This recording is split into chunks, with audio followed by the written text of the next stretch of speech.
આગળ વાત કરીએ તો કચ્છના મીઠાપોર્ટ વિસ્તારમાં ગેરકાયદે દબાણ દૂર કરવા વિશાળ મેગા ઓપરેશન હાથ ધરાયું। આ mega demolition operation Deendayal port ઓથોરિટીના અધિકારીઓ દ્વારા હાથ ધરાયું। દબાણ દૂર કરવાની કામગીરી માટે પૂર્વ કચ્છ જિલ્લામાંથી આશરે 40 અધિકારીઓ અને 500 પોલીસ કર્મીઓનો કાફલો તૈનાત કરાયો। આ મેગા ડિમોલિશન મુખ્યત્વે દરિયાઈ સુરક્ષા અને રાષ્ટ્રીય સુરક્ષાને ધ્યાનમાં રાખીને કરવામાં આવી રહ્યું છે।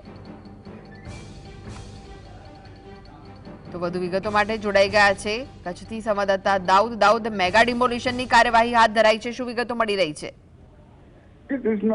મીઠાપોર્ટ પાસે આવેલ જે દબાણ છે તે દીનદયાળ પોર્ટ એટલે કે કંડલા ઓથોરિટીના અધિકારીઓ અને કર્મચારીઓ તેમજ પૂર્વ કચ્છના પોલીસ દ્વારા અને કર્મચારીઓ સહિત સંયુક્ત એક મેગા ઓપરેશન હાથ ધરવામાં આવ્યું છે, જેમાં મીઠાપોર્ટની આસપાસ અંદાજે 5000 એકર જેટલી જે જમીન હતી તેને ખાલી કરાવવાની કામગીરી આજે વહેલી સવારથી શરૂ કરવામાં આવી છે। ત્યારે આ કામગીરીમાં 40 અધિકારીઓ અને 500 પોલીસ કર્મચારીઓ સાથે જોડાયા છે।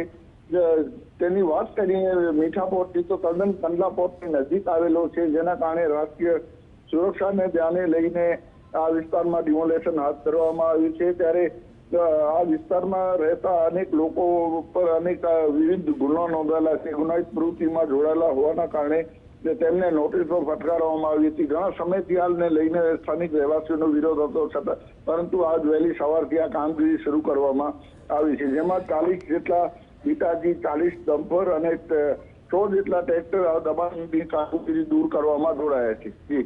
જી આભાર દાઉદ માહિતી આપવા માટે।